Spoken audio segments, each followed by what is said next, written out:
Hey everybody, it's Gauntlet X, and the Arena Limited Championship Qualifier is here. This is a very exciting new event that is a best of one draft competitive event. We finally get to play some competitive draft instead of I feel like a year worth of competitive sealed we've been playing. It's been a long time since we've gotten to do some competitive drafts in particular, so I'm super, super pumped about that. What is the point? Why are we throwing 5,000 gems or 25,000 pieces of gold into the wood chipper for an event with really low payout? Well, if we make it to draft number 2, if we qualify for that, that is where all of the payout really is. Draft number 2, you're competing for cash prizes up to $2,000, as well as an entry into the upcoming Arena Limited Championship, which is just a huge high stakes a limited event, so it's going to be draft and sealed against a bunch of other very competitive, like pro level players. So it'd be cool to get into that event, but the main goal here is to just take it as far as we can, have some fun playing some competitive draft, and the dream goal is to just cash out some monies, whatever amount that could be if we're really lucky. As always, as I've done in the Arena Opens in the past, I'm going to give these all some attempts, try to see if we can get some cash here. But it is not super likely. You have to win 7 wins in a row before only 2 losses in best of one, and then do it all over again in draft number 2 to get those cash prizes. So it's a very long road. You have to get a huge win streak. So you got to draft well, you got to open well, you got to draw well, get super lucky. But it's a pretty exciting event, and I'm pumped to do some more competitive drafts. So without further ado, let's hop into the draft and see where the cards take us today. All right, here we are now for our pack 1 pick 1, which is just an incredible elf rare. Elves are the strongest of the creature types in the set, and this is one of the strongest reasons to play an elf deck. An absurd card that blows up an opposing creature and buffs one of your own when it enters the battlefield, as long as you've got a chunk of elves on board or in the grave, which is pretty easy to do in elf decks. So we grabbed that pack 1 pick 1. Some other pretty good cards here like Twin Flame Travelers and Cinder Strike, but they don't really hold a candle to the power of this rare. A swing and a miss. The only card that has been taken out of this pack is the rare, and there are already 0 elves. We could take a mediocre filler changeling like Feastling, Graspling, or Chomping Changeling, or a mediocre filler elf combat trick, the Scarblade's Malice. Or we grab a decent card for a backup plan deck. If Elves is completely cut, we have a good start to an aggressive Kithkin deck with Thoughtweft Lieutenant, or a value elemental deck with Shine Striker or Zealots. Oh, yeah, I'm just not going to take a Changeling or a Malice this early, so I'll grab a Shine Striker. The reason being is if Elves get cut, Blue-Red Elementals is the farthest color pair from Elves, doesn't overlap with the green or the black. So like if Elves is really heavily drafted, then even if we do push to like green-white Kithkin, we will be competing for some of the solid green removal spells like Assert Perfection and stuff like that. Whereas maybe, we wouldn't be competing for any of the blue-red spells. But pick 3, we do have actually a very reasonable elf here. The Creekwood Safe Right can be really big for its mana cost if you have an elf in your graveyard. Not too hard to get there off of all the elves like the Lysolana Informant that surveil when they enter or die. So we just take the elf here. That said, if there were no good elves again, it would be awkward that we took the Shine Striker because we would have had 2 lieutenants in a row, but there's literally no way to foresee that. That's just the kind of stuff that happens sometimes. Pick number 4, we have a Changeling Elf. We have a very solid 4-drop Elemental. Mediocre filler Elf, or very good filler Elemental. We've got a much stronger reason to be in Elves than Elementals. The Stompling could very well get cut by the end of the draft if we're in a good Elf draft pod. I'm going to grab me a Guildweaver here. Pick number 5. Tweeze for blue-red. Nothing for Elves. Wickermaw's good for Vivid as well. Wickermaw does play well with the Shine Striker. And then having a Wickermaw and a Guildweaver would be good fixing to be splashing things in, and Blue-Red Elementals is a good spot to splash in some random Vivid nonsense. I don't mind the Wickermaw either. Probably still take Tweez over it, but I'm certainly not taking a Kithkin off my double elf start. Okay. Virulent Emissary is a very good elf. So, I mean, we completely missed a couple packs in a row. We have a good backup plan here. All three of our backup plan cards synergize well together. But now pick 6, like the elf is just the best card in the pack. We just take that. Pick number 7. There you go. Once again, 2 mana, 2/2 lifelinking elf, mills 2 and it enters, which means it has great synergy with both Safe Right and Gloom Ripper. Scarblade Scout is a deceptively good card for the elf decks. It doesn't look like much, but it ends up being one of the best commons you can pick up. So I'm very happy to find it here. Great Forest Druid is cool too. Gives us the chance of like splashing in cards like Tweez. If things don't stay super open, but the Scarblade Scout just has so much synergy that I'm going to take it. And there's a Safe Right Cavalry, which is a really excellent card. Another card that doesn't look that exciting, but it just happens to play really well. It's incredibly hard to block this thing well. You're always threatening to make it a 6/6, and your opponent can't double block it. So if they don't have anything bigger than a 5/5, they kind of just can't block it at all. Okay, so it looks like what happened here is that there were just some awkward packs opened that didn't have a lot of elves, because we are still seeing very reasonable elves go late. I think it was pick 6 or 7 Emissary, 8 Scout, 9 Cavalry. Well, no, 9 is this Scout. So pick 8 Cavalry, pick 7 Scarblade Scout, pick 6 Virulent Emissary. Yeah, this is perfectly fine. I don't really like main decking Chomping Changeling, but Chitinous Graspling is also super filler. It's a better stat line. I'll just grab Chitinous Graspling, but we're probably cutting those. We got a pick 11 Informant. Okay. We're actually in a very good spot then if we're going to get those pick 11, because very similar to Scarblade Scout. A lot better than they look. They do really help your consistency, and we're getting filler green cards. And we opened High Perfect Morcant. Well, kind of the dream. We need to find removal spells, but we technically already have one with Gloom Ripper. But the creature curve is looking excellent. Now we have the elf blighting every time that we play a creature.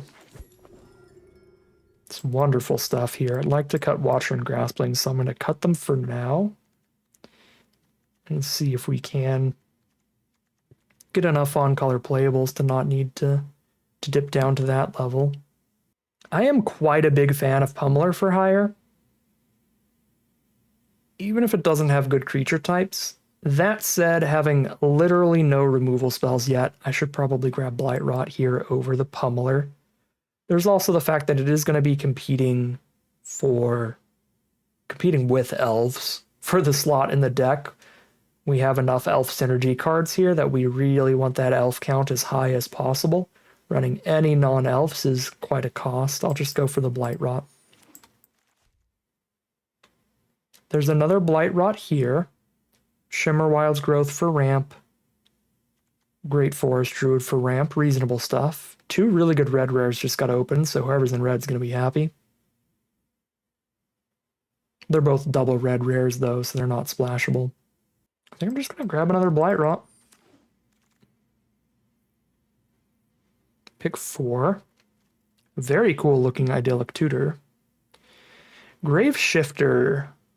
Certainly reasonable with bomb level elves like the High Perfect and the Gloom Ripper. This isn't a card I'd actually put into any deck. It's a good value play, but being only a 2/2 for 4 mana means you do fall behind pretty quickly on board if you're playing this early at all. So you do want to have like some really ideal cards to pick up, some really premium ones to pick up, but this deck does. It has very good rare creatures, as well as cards that could mill them over without us having any say. Like cards that mill without surveilling, that every now and then these will just end up in our grave and we'll have no choice but to have them in grave. So I think Grave Shifter's fine here.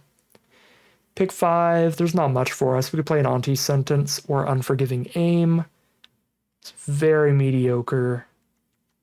Filler removal. Like good in your opening hand kind of stuff. I'll take the Sentence. Whoa! A pick 6 formidable speaker to tutor out either of our elf rares? Don't mind if I do. Jesus.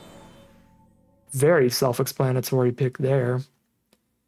Pick 7, no elves here. Take a Darkness Descends that I'm just not going to play, or a Stalactite Dagger I'm just not going to play, or a Tree Folk I'm not going to play. Yep. Throw some in the sideboard. There's another elf rare in this pack, but does it actually do something? Whenever one more creatures you control enter, if they were cast from a grave, copy them.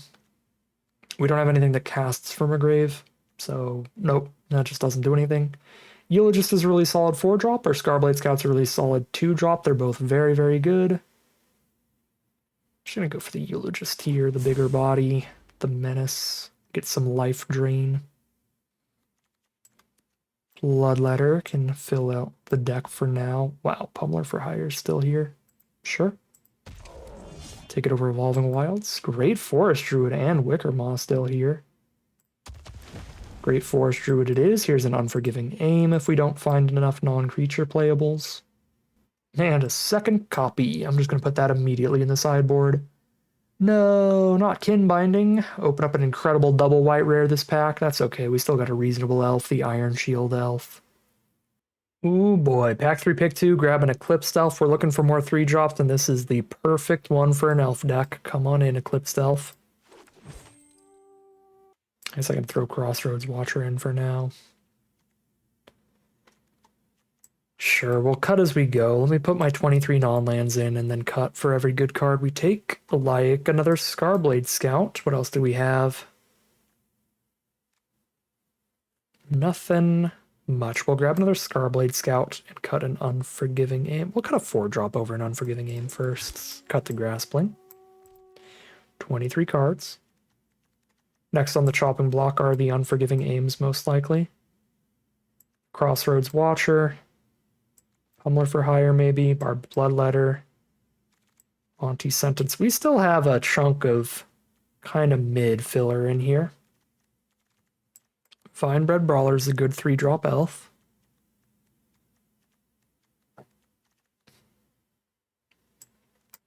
Throw that in and get rid of an Unforgiving Aim.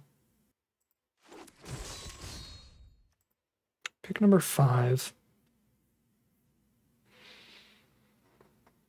Some more good 2-drops, the Scarblade Scout and the Informant, but there's also another Vinebred Brawler. The 2-drops are just so good. Get another one. I'm going to get another Lifelinker. Quadruple Scout. We don't even play the Druid at this point. Just play all the aggro 2s. Quadruple Scout to go with Safe Right is huge. Another Bloodletter, Midnight Tilling. Which are pretty reasonable. I'm getting slightly concerned we're too good at milling ourselves at this point, but Midnight Tilling is still better than Bloodletter copy number 2. Pick 7 doesn't have anything for us.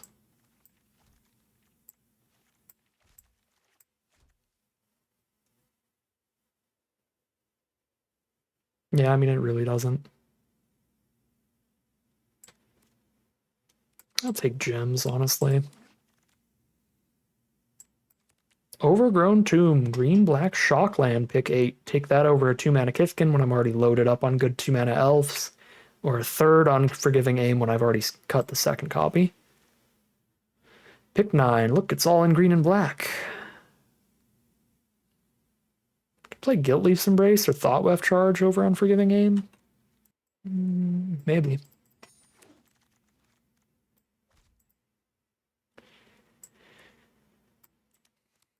Not going to play any of this. Probably not going to play any of this.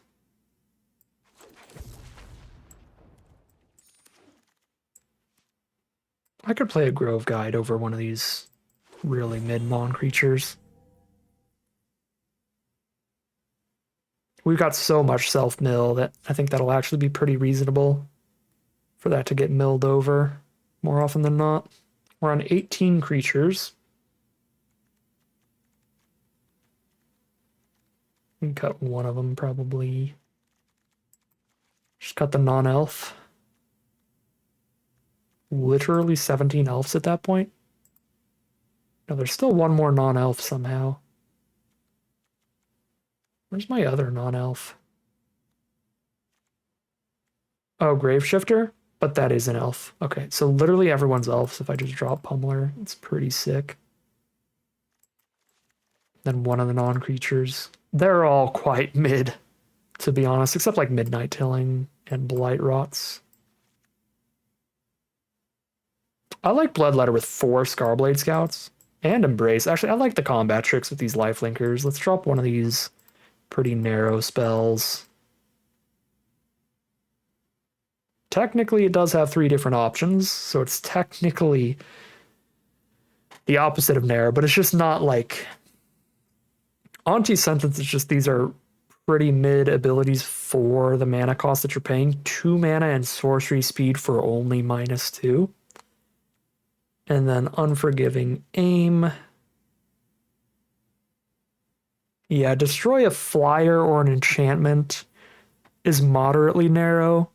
And then the cash out of 3 mana to get a 2/2 is just bad. So, yeah, I'm not super into either. But they can do stuff in the right spot if we're lucky and draw them in the right scenario. I'll go for the Anti-Sentence. I think that has the highest high rolls of having it in the opening hand and just like ripping your opponent's kinship or something out. All right. Really standard deck here, but that's Lorwyn Eclipsed for you. Open some good elf cards. Elves remains open. You just stick to it and you play them all. Simple deck here. A little low on removal, but outside of that, no qualms with it. See how it plays out for us as we hop in the gameplay. It's kind of an awkward opening hand. We're on an exact 50-50 split between green and black. If we hit any land, though, we can Formidable Speaker, discarding a black spell to grab another good green creature, so I think I keep this. I would definitely keep it on the draw. But on the play, we still have 2 opportunities to draw any land and be fine. And if we draw specifically a swamp like we did, since we were pretty lucky here, we'll actually be in a really good position. Playing against Boros, there's the Cinder Strike on the Scarblade Scout. We have naturally hit the land to play High Perfect next turn. I kind of want to lead with Scarblade Scout at that point. I don't really want to ditch any of these. Like, if I just curve out with Formidable Speaker, I'll be discarding Blight Rot, which is still fine, but prefer to keep it around and wait till we flood a little and find our 5th land. Turn our 5th land into something very valuable instead.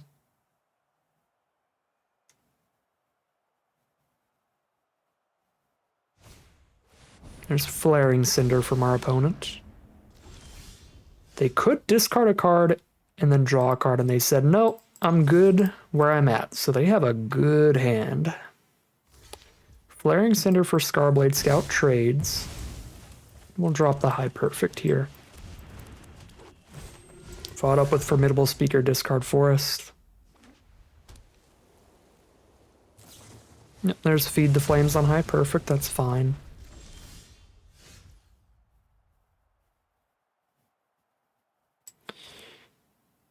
One flaw I see with Formidable Speaker, discard Forest is then they'll know what's coming, because our best card to grab here is the removal spell Gloom Ripper, but then they'll just know that we're going to Gloom Rip something, so maybe we just draw Eclipsed Elf here and just get 2-for-1 value that way.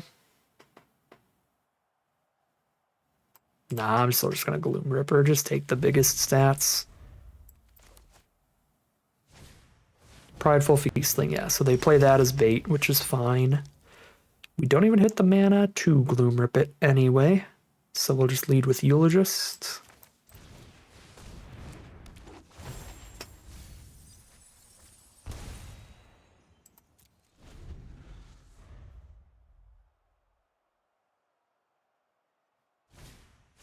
Explosive Prodigy for 3, very good.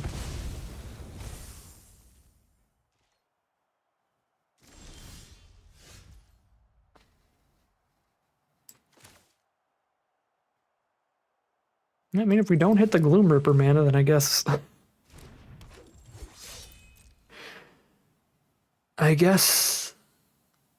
gives them more time to play something better than a Feastling, but it's a revealed Gloom Ripper, so they probably just won't.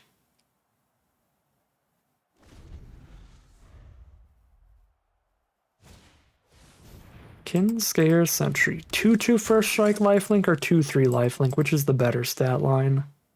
Probably the first striker.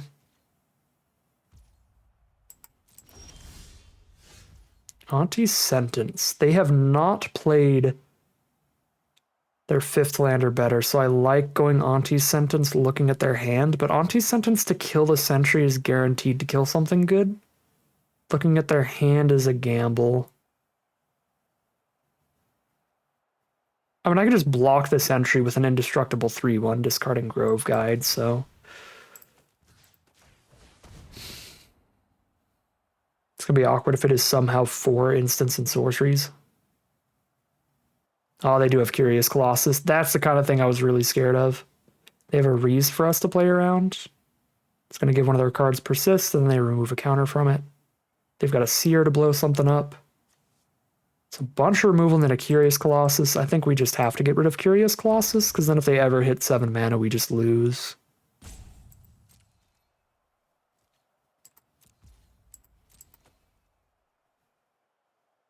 They could cast a Seer on Formidable Speaker here. Yep. And then they get to Spiral into Solitude the Iron Shield Elf, so the Indestructible doesn't matter. This is kind of rough. Foraging Wickermaw's their top deck. Surprised they actually play that there instead of holding on to Reese. But I guess the Surveil is valuable.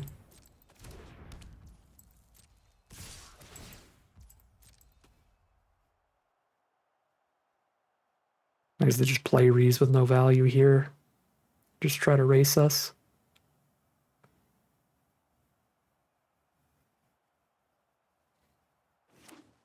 Yep.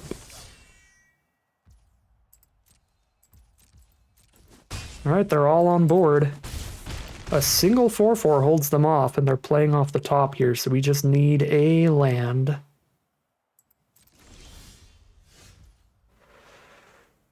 Okay, I think I have to ditch Grove Guide at this point, which is kind of embarrassing.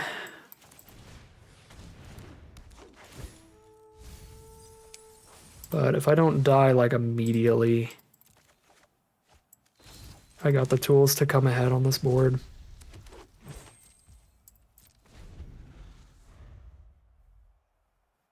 I mean, especially if Scarblade Scout manages to survive. Get a gain 12.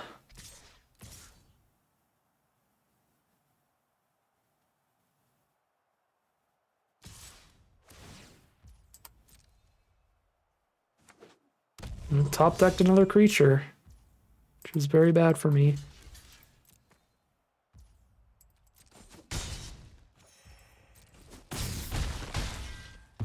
Sentry essentially hasting them out.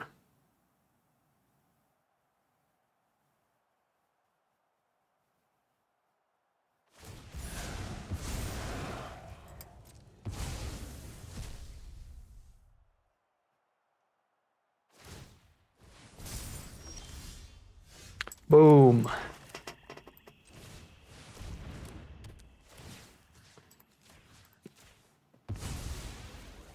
Gain 11. This trade is fine. This trade is a 2/2 lifelinker for a 1/1 and a 1/3. And we gain 1,000,000. But also the trade is good for our opponent too, because they don't want to take 11.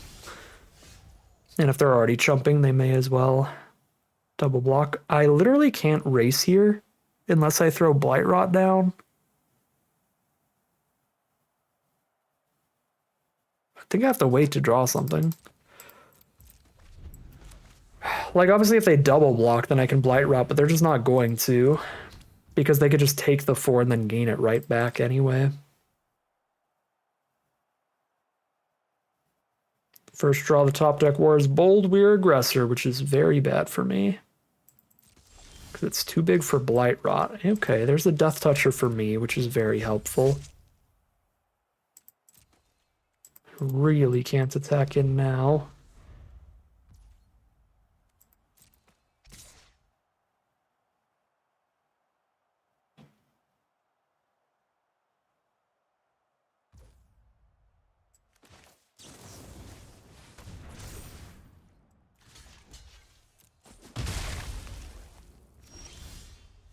Now I'm doing much better. Safe right cavalry too, that's big.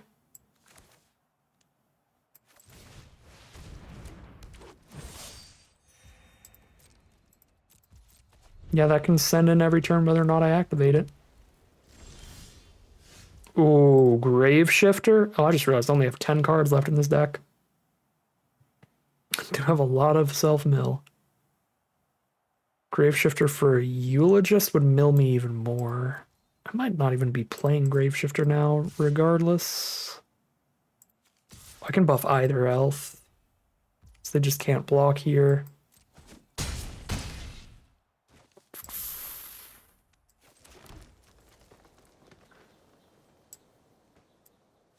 Grave Shifter Formidable Speaker's probably still fine.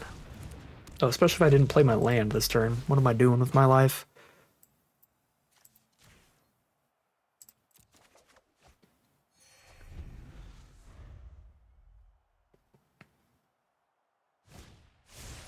Explosive Prodigy for 3, kill the Death Toucher. Gain their 4 back.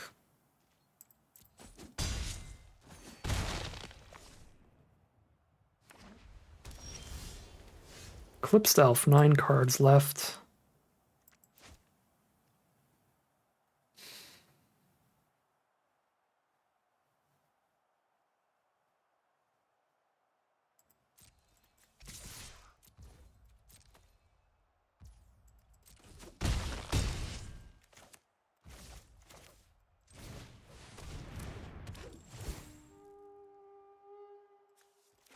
Safe right is a big enough one to justify going down another card left in library. And then I'm sure there's something good enough to justify discarding this swamp and going down one more card. I gotta kill quick.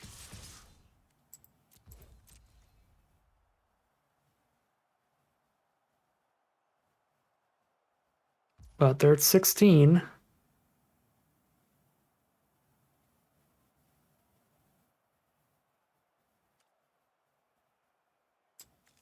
I'm tempted to just buff here. I'm going to. I have a Blight Rot and a Barb. I don't even have a creature left in the deck. Okay, so we play Formidable Speaker and don't discard.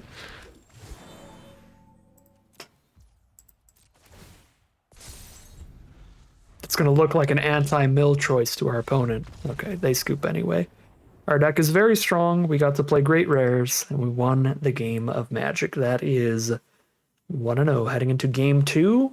Actually, in part, thanks to Auntie's Sentence getting rid of a Curious Colossus. It's a pretty great opening hand here. We are on the draw, though. Playing against a blue deck. Start things off with multiple Scarblade Scouts and a Barbed Bloodletter as a trick if they have a big enough blocker for them. They start on double blue.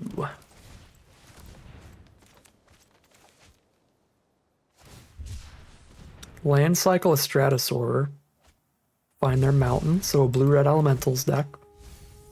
We mill forest. That's a little bit awkward. I don't think we have any double green cards in the deck though, so we should be fine. Drawn to the High Perfect for later. That's a pretty good one. Yeah, this is a more than good enough spot to run out the Bloodletter here. I don't mind upgrading to a 3/4 lifelinker, but if they don't block, we just play the Scout. Grove Guide's a great mill. There's a Summit Sentinel for our opponent. A good chump blocker for sure. Run out that High Perfect pre-combats. Whittle down their board a tiny bit.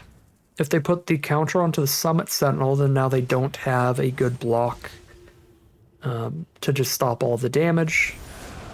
And if they put it onto the Flamecaster, we could tap everybody and proliferate it down. They do put it on the Summit Sentinel, so they'll have to fully chump if they want to block there. Noggle the Mind is fine. They take the 4.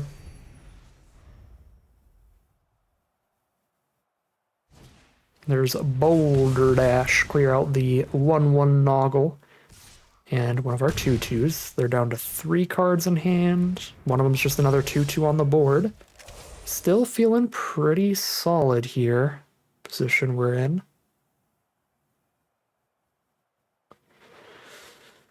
Cannot play 2 creatures here. Well, I guess with Grove God I can.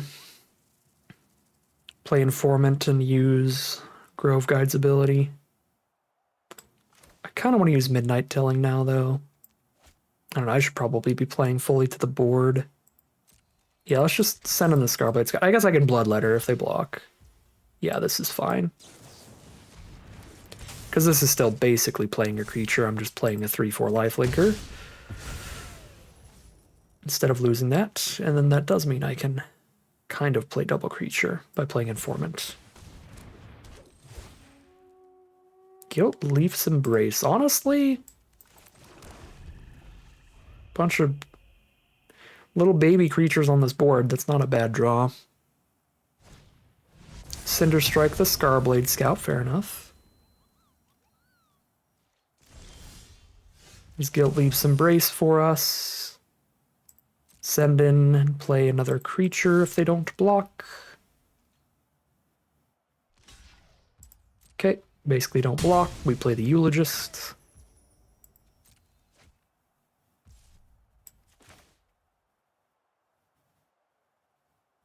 Play Grove Guides 2/2 and a Midnight Tilling. Nah, 3/3 Menace is a lot better than a 2/2 with no stats. Mildar Gloom Ripper, that's a sad day. Haven't drawn our Graveshifter yet, though. They do have the Tweeze for that. But all our creatures have been stat lines plus a little ability. So we can still win through 2-for-1 value. They get rid of High Perfect and our thing that makes it 2/2 with their Rooftop Percher, which is really good here. But it does mean... Oh, I overtapped for that. That's my bad. It does mean that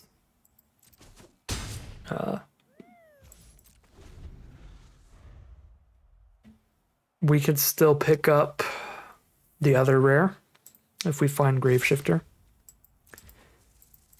The plus X, plus O, plus minus X. What am I even saying? Plus X, plus O, minus O, minus X. Okay, they're just top deck and removal. Indestructible.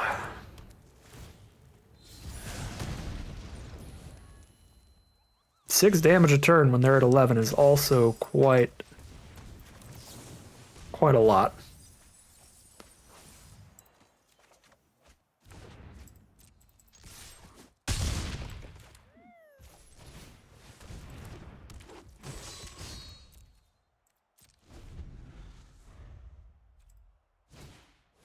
So we still haven't hit Graveshifter or our Tutor creature.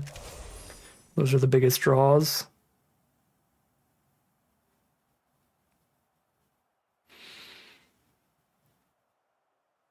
I can make Informant 5 toughness. So they trade Flamecaster the 2/1 for the Vinebred Brawler. But then Informant is going to be 8 power as well. This will wipe the board if they want to kill both of these. And then we get a Surveil.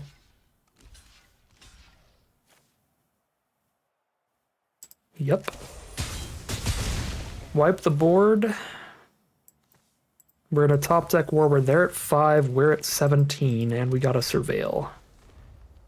They've only hit 5 lands all game as well, so they are prone to hitting a land clump soon. Don't have the mana to huge buff this, so I'll just give it the little buff from the Bloodletter. There's for Identity. They have to find a creature to chump block here or they're dead, and they did not find a creature. That is 2-0 heading into game 3. Here we are on the play for game number 3. Run out the Virulent Emissary.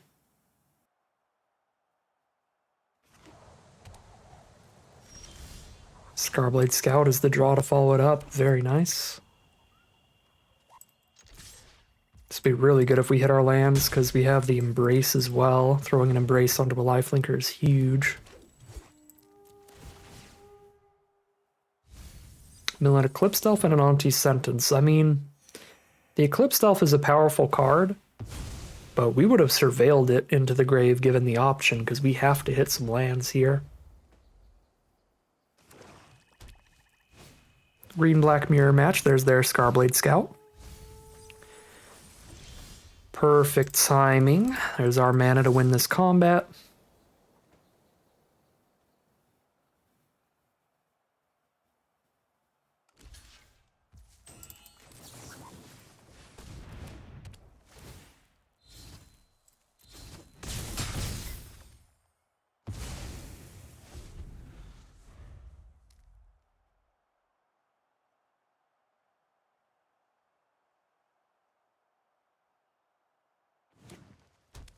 Land 3 now for our opponent.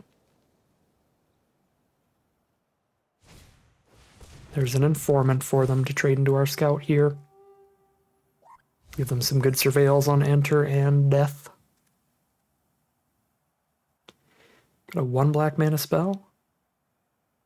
It's kind of a bummer if they do, because it'd be a Requiting Hex to kill our 4/2. It could be the thing that makes it so when this dies, they get a 2/2. Also be a bit of a bummer. They wouldn't want to cast it right now, but if I Blight Rot, they'll cast it and just get a 2/2.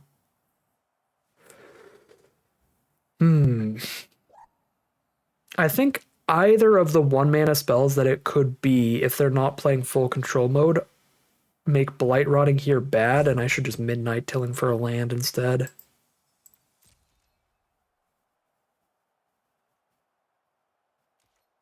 Yeah.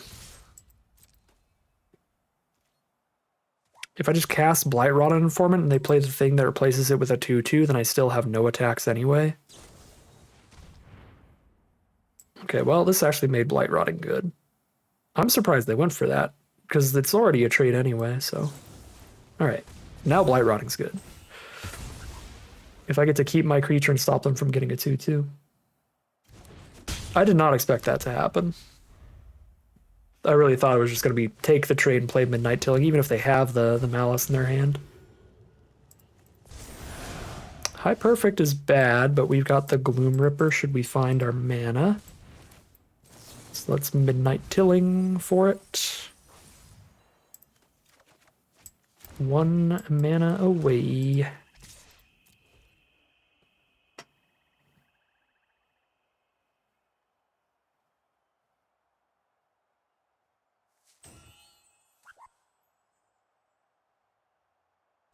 I was going to say, they can't seriously be considering this trade. What if they just play 2 elves? They'll kill my whole board anyway.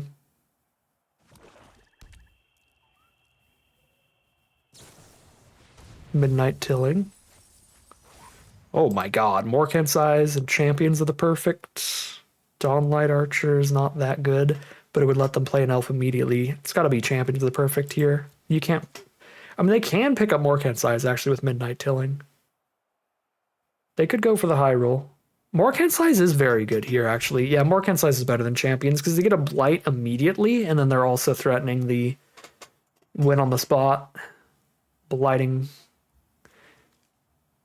like 6 times with this and getting 6 2/2s. Eyes does just kill us. I think even if we hit Gloom Ripper mana, which we didn't. Formidable Speaker for my own High Perfects. Discarding a Grove Guide, or I just play a Eulogist. I suppose I grab my own High Perfect instead of playing just a Eulogist right now. The Eulogist is not gonna do anything once the Morkent Size activates.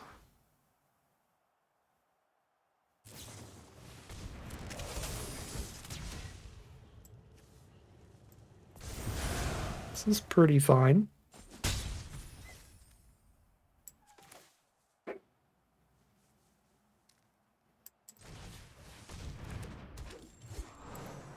So they just dropped a Dawnlight Archer to get the Blight. Essentially the same as if they just hardcast Morkent Size last turn, so they didn't do any blocking anyway.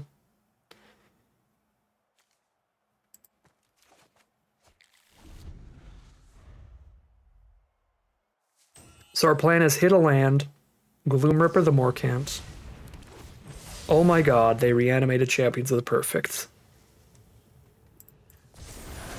Oh.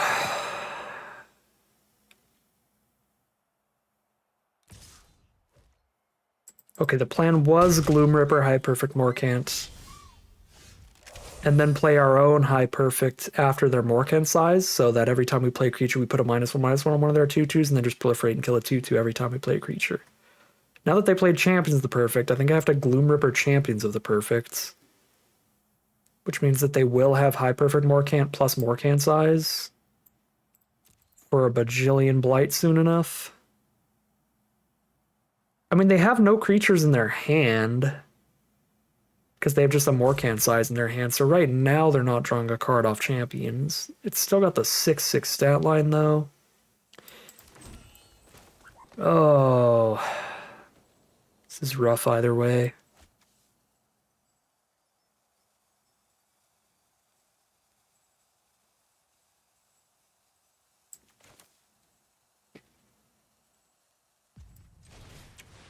I think I have to kill their High Perfects.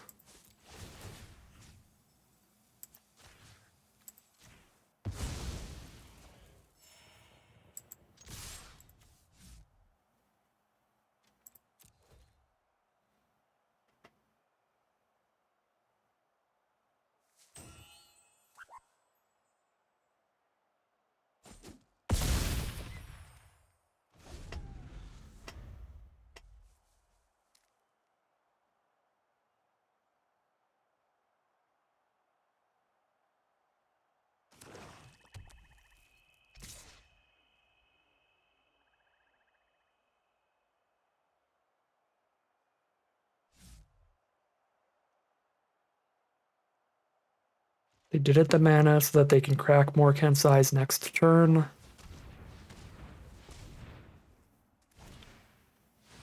Play Crossroads Watcher, draw a card off Champions, play Morcant size.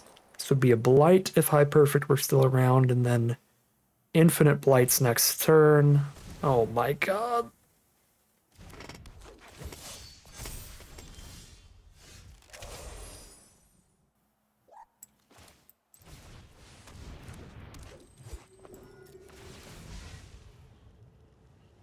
I mean, even if I kill this Loyalist, they just pick up a High Perfect now. I mean, there's no...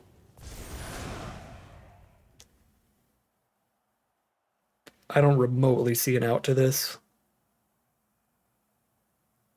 Even with them at 7.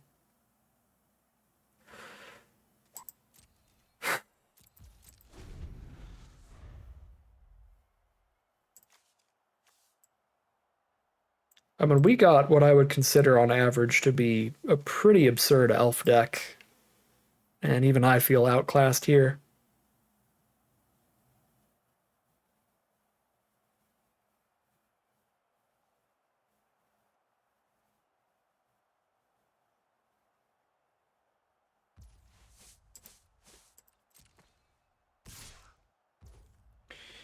Maybe our best bet was if we had killed...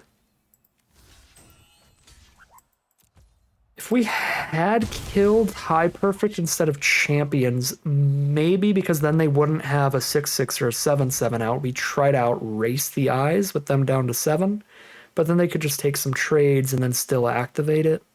So I don't even think that would do it, but that might be the closest that we had.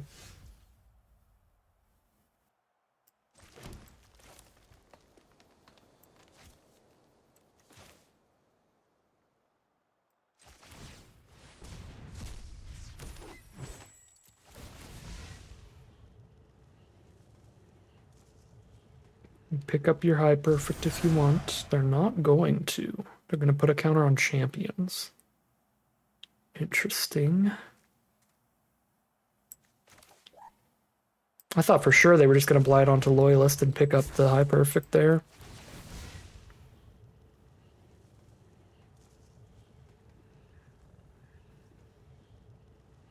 Please blight onto Crossroads Watcher. That would be super nice of you. Incredibly polite.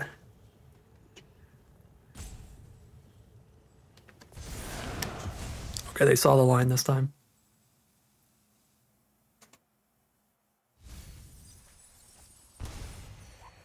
We milled our changeling buddy.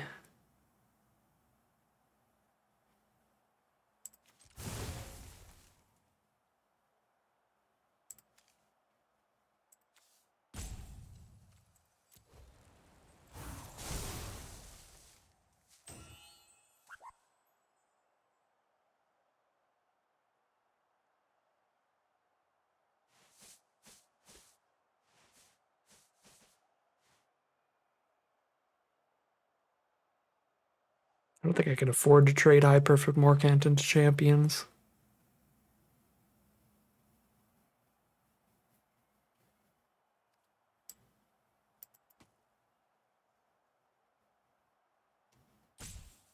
And then Emissary for Watcher is also not good.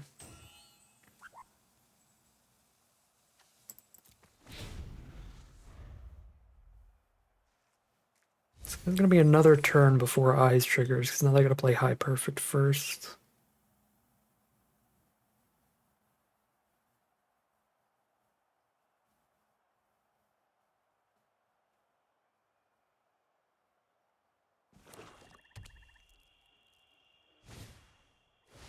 Yep.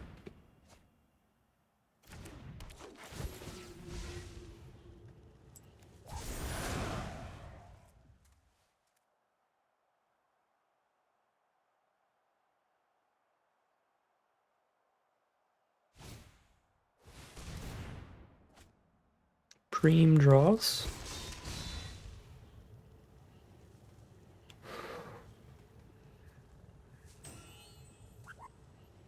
Them at 5, I don't think they can afford to tap 3 creatures and proliferate, because then if I top deck removal, they're dead.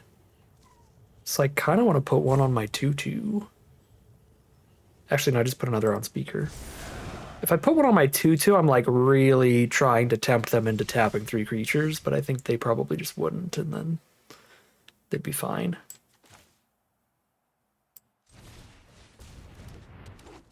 They're at 5 life.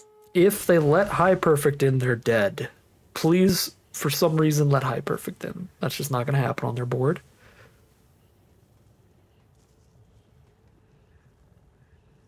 But it's kind of our only out, because if they untap, that's 6 2/2s as blockers, and we have 6 -1/-1 counters. This is our last chance to try to hit for lethal.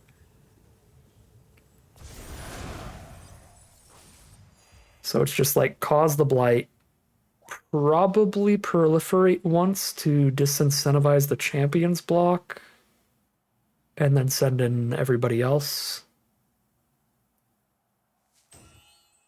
Yeah, a summoning sick creature, a 0 power creature, and then just 1 more power gets tapped here.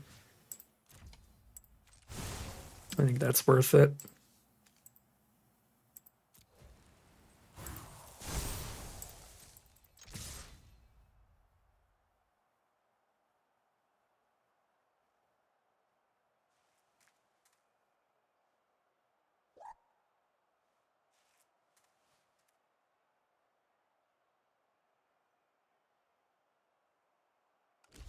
Well, they're not dead.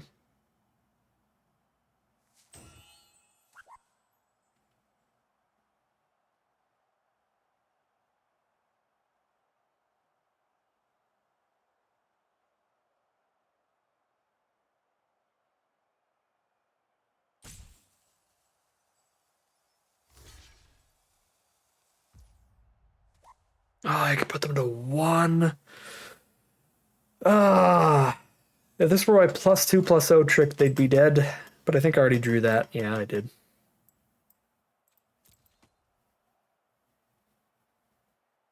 Bummers all around.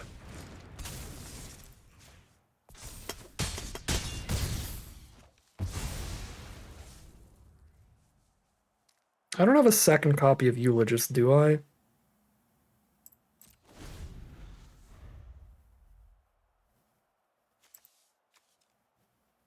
No. And then I milled my Reanimator card, so I can't draw that. I have no way to drain them for another 2. I have to find an attack through a minimum of 7 2/2s, after getting 7 -1/-1 counters on my board. Like they just got it.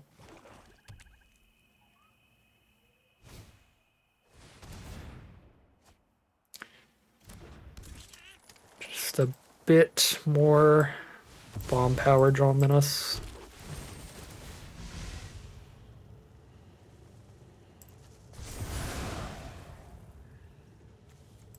Yeah, I mean, there's no coming back from this.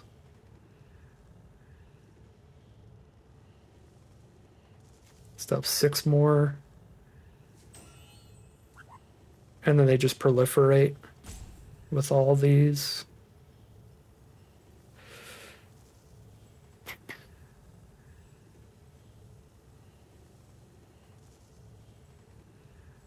What is left in my deck? I have a Blight Rots, an Informant, a Scarblade Scout, and an Iron Shield Elf. Okay, yeah, we can move on. I listed every spell left in the deck. None of those are combat tricks or life drain. It will just be play a creature on the ground, pass, play a creature on the ground, pass till I die. If I draw my best draws in that position. All right. That was rough. They just had a lot of power there. I mean, I did say in the moment, like, maybe if we killed the High Perfect first, we would have gotten a little more damage in early there. That's the one spot I could see to find some room there, but it would have been a tough battle. 2-1 it is, heading into game number 4. Or sorry, if I killed the champions instead of the High Perfect first, killed the more high toughness cards so that my stat lines could break through slightly faster, that would have been something, potentially. Great opening hand here for game number 4. Definitely keep it.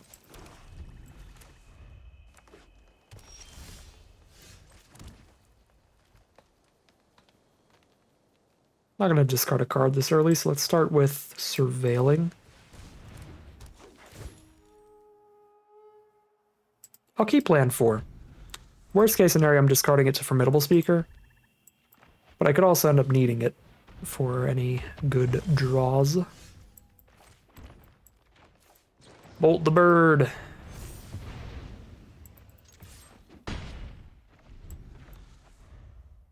This not being a black source is a little sad, though. Maybe I should have milled it just because it wasn't black mana. Never mind, we're fine. Another 4 toughness creature here is awkward, because now we just still don't hit them. Milled or Gloom Ripper. Sad day.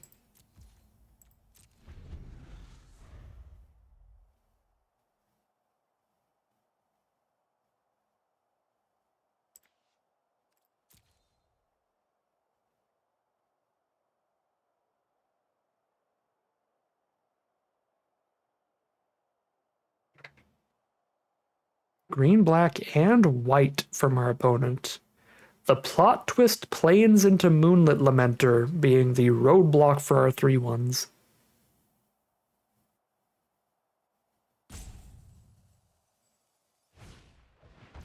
Max Punish too. Naturally hits the 3rd color after you kill the Birds of Paradise.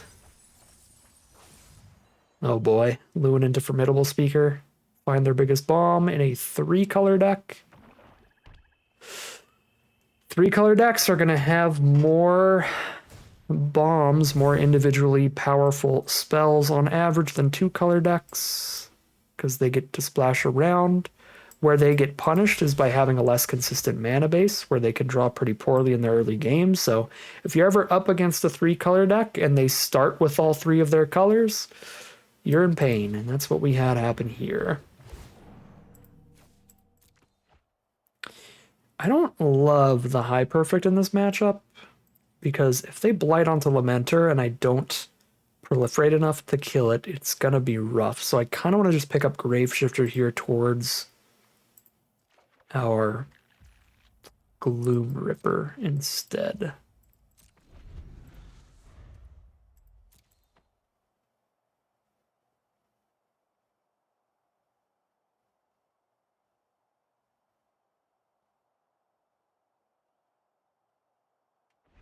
And they do already have 1 bomb out, by the way. They've got a Lewin, so every additional land they draw is now at least 4 1/1s. They could just ditch a land, make 4 1/1s. Next time they hit a land, ditch a land, make 5 1/1s. But they're going to go with their Formidable Speaker first, so they probably don't have the extra land, or they have a really good card to tutor for.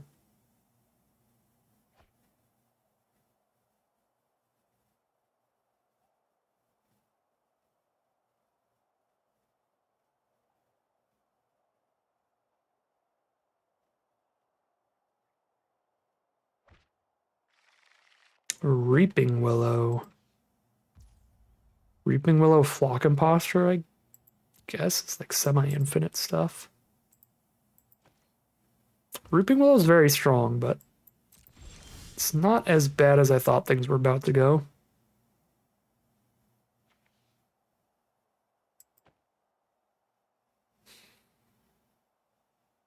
Really gotta draw our combat tricks here. 5 and 4 toughness cards, that's a 6 toughness card. This is a difficult board state to get through. Our combat tricks are permanents as well for Midnight Tilling, so Midnight Tilling hits almost anything. Let's just look at the top 4, put 1 into our hand, pretty much. I guess I could like Eclipsed Elf. If I hit a land, then I go Eclipsed Elf plus Tilling. If I hit a good Elf, then this is all I play this turn, which is still fine. Kind of gearing up for a long game, which is a little sad. We didn't hit a land. Now Blight Rot's on the bottom. That's gross. Yeah, Lewin is gearing up to shred us. Cavalry is our answer to this board state, though.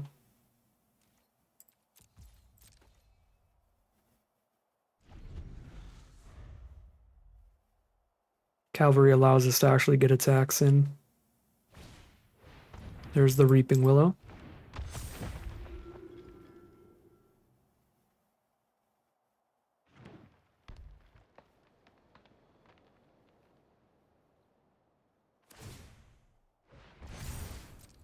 Flock Imposter.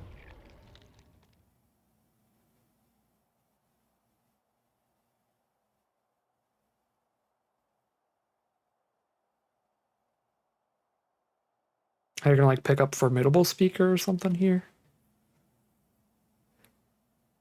I mean, everybody's got an enter effect, essentially. They're gonna pick up Formidable Speaker, sure.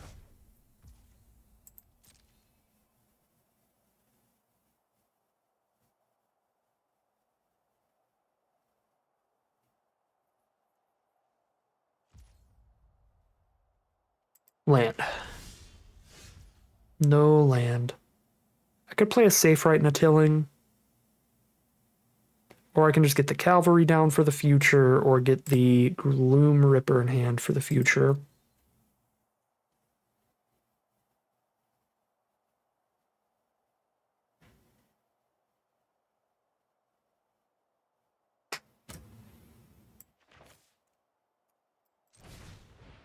I'm gonna go Creekwood Safe Right plus Midnight Tilling.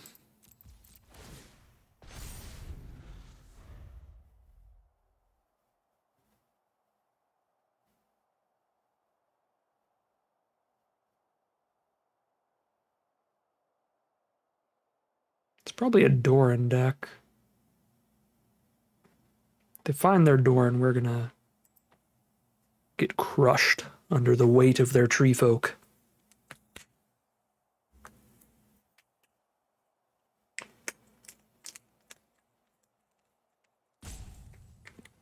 I mean, I guess if it was a Doran deck, Formidable Speaker probably would have tutored for it right off the bat. But maybe they just wanted to get a little bold with it and try to get the extra Flock Imposter value first. Reaping Willow Flock Imposter shenanigans. Virulent Emissary. Yeah, no, it does not seem like they have another bomb. They've just got a really thick board. High toughness, and then again a bunch of Lewin 1/1s soon enough.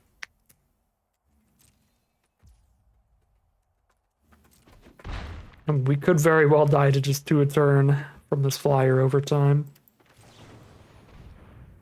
We know we can't mill the only instant left in our deck. Okay, land, land, land, land. I will draw one of them. Let's draw one that doesn't shoot me in the face, I guess. Let's go Swamp. I guess I don't need the 5th mana this turn, most likely. I could use it for Grove Guide. I could instead play Graveshifter. Am I to the point where I'm gonna have to Graveshifter a Flock Imposter? Like, really? Perhaps. Or Gloom Ripper a Flock Imposter, I should say. Yeah, I'm gonna pick up the Gloom Ripper.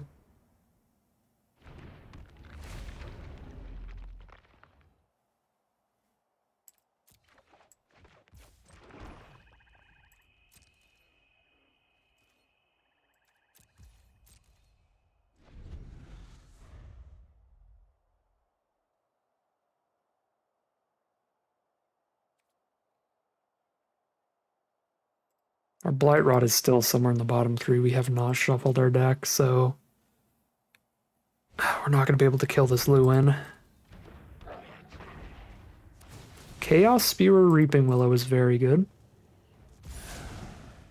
Oh, they just pay the mana. Never mind, no more Reaping Willow value. They could have, instead of paying the 2, put the 2 -1/-1 counters on the Willow and then reanimated a Wayfinder or Druid. And they said the oops, so I think that's probably what they intended to do. They probably just misclicked. It's rough for them. Hey, no flying attack. Let's go. Preserve my life total a tiny bit. 18 life.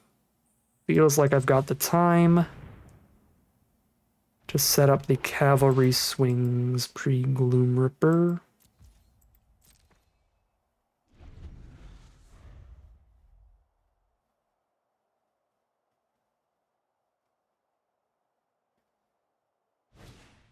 So now whatever I'm... Oh, Gut Splitter Gang plus Reaping Willow. Yeah.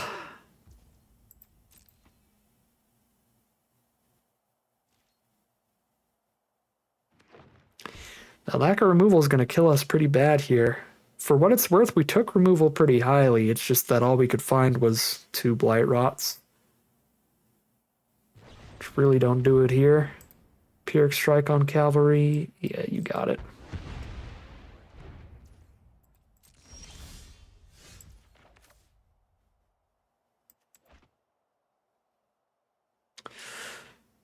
Now I kind of have to Gloom Ripper the Gang or the Willow. I feel like we Gloom Ripper the Willow here. I mean, Gang plus Moonlit Lamenter is also really bad. Did I really have to Gloom Ripper Gut Splitter Gang? So awkward. They draw 2 every turn if I let it stay around. If they draw too many cards, they would theoretically mill out, but they still have 18 left to go, so they get to draw so many before they're at risk that if I don't kill Gut Splitter Gang, I'm essentially letting them draw like 6 minimum. Yeah, I can't allow that.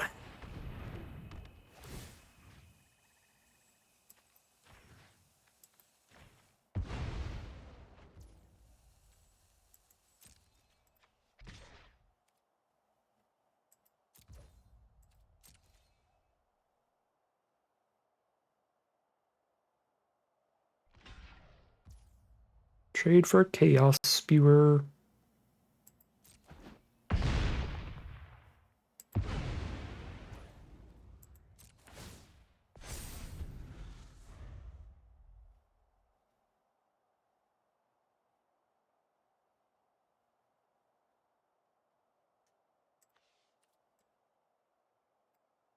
Okay, there is still a High Perfect in our deck, but again, High Perfect is actually just really bad in this matchup. Maybe we'll have enough elves to make it worth it. I mean, 1, 2, 3, 4, 5, 6. Ew.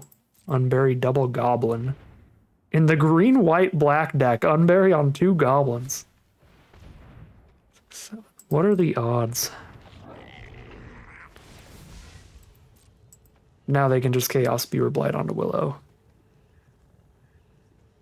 Get another card back. And then Gut Splitter Blight every single turn. They're going to Blight onto Lamenter instead to just draw cards straight up.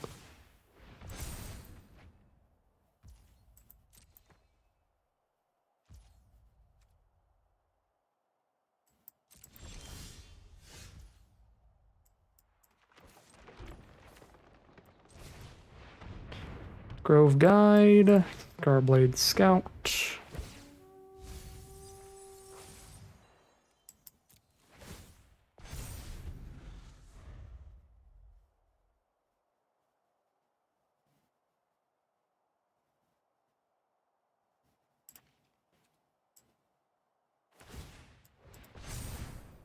Still have both of our combat tricks somewhere, but neither's going to be enough by itself to break through. Draw an extra 2 every turn, or reanimate 2 creatures every turn, whatever combination they need.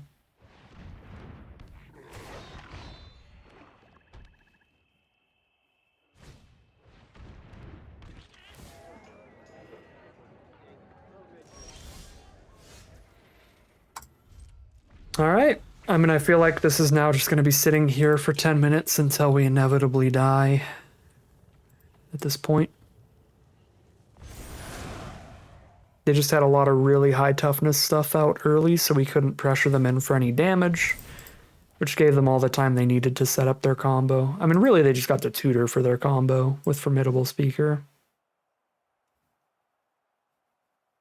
And we've only got 2 Blight Rots, one of which is on bottom of our deck.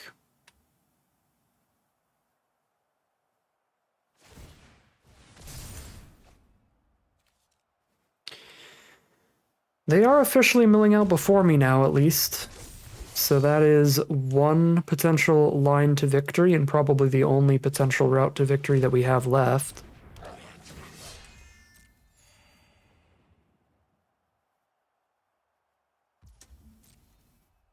We are at 29 life, but we're taking 3 a turn. Minimum.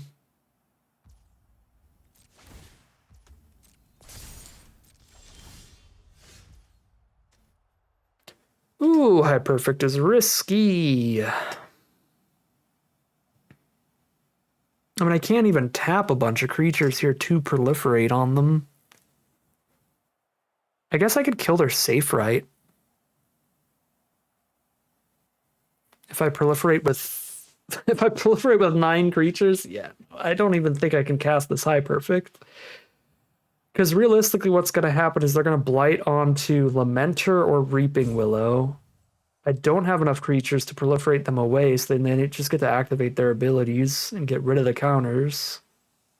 I mean, even if they blight onto, like, Emissary or Lewin, they can then have Gut Splitter hit Reaping Willow to reanimate them.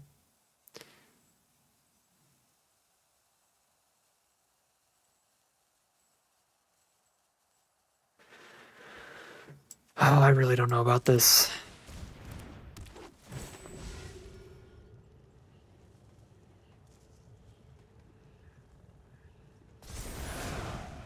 Yeah, they just hit the Reaping Willow.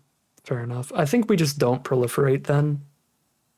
And then they just can't activate the Reaping Willow anyway, unless they use Gut Splitter Gangs. They just spend a whole turn blighting onto Willow regardless.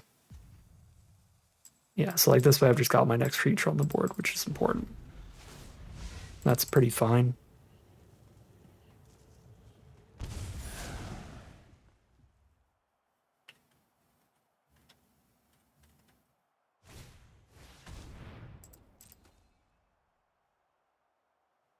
Anti-sentence my swamp. GG from opponents. They've got the board buff. I have something that destroys all my creatures. What on earth is this? Oh yeah, it's the board stall winner. Super narrow card, but it does win board stalls. So sure.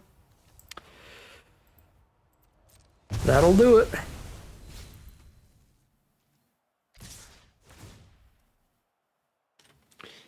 Yeah. I think the Morningtide's Light was like not even necessary for them to win there. If they just had more cards in library than us, so if they just like drew less, we were never breaking through that regardless. Kind of a game that was already lost several turns ago.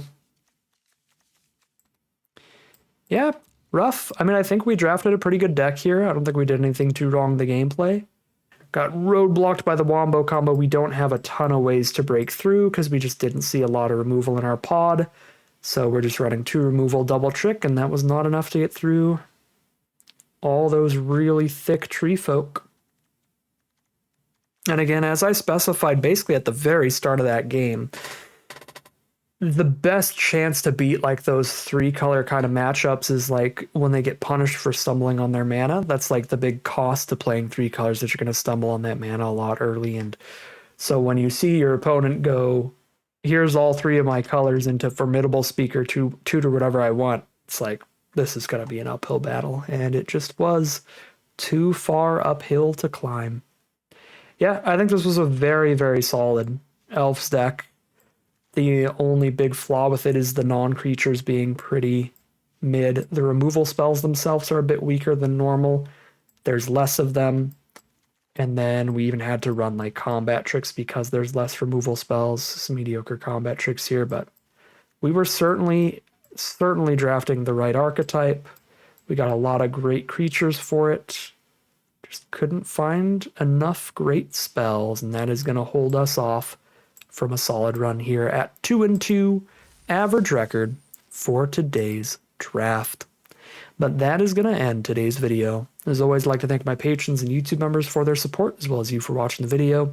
If you enjoyed it and you're interested in seeing some more, you can always like, comment, and subscribe to tell the YouTube algorithm to send you some more in your recommended feed. If you'd like to support the channel directly, you can check out the Patreon link in the description below. And other than that, as always, thank you very much for watching, and I'll see you again soon for some more Magic Arena.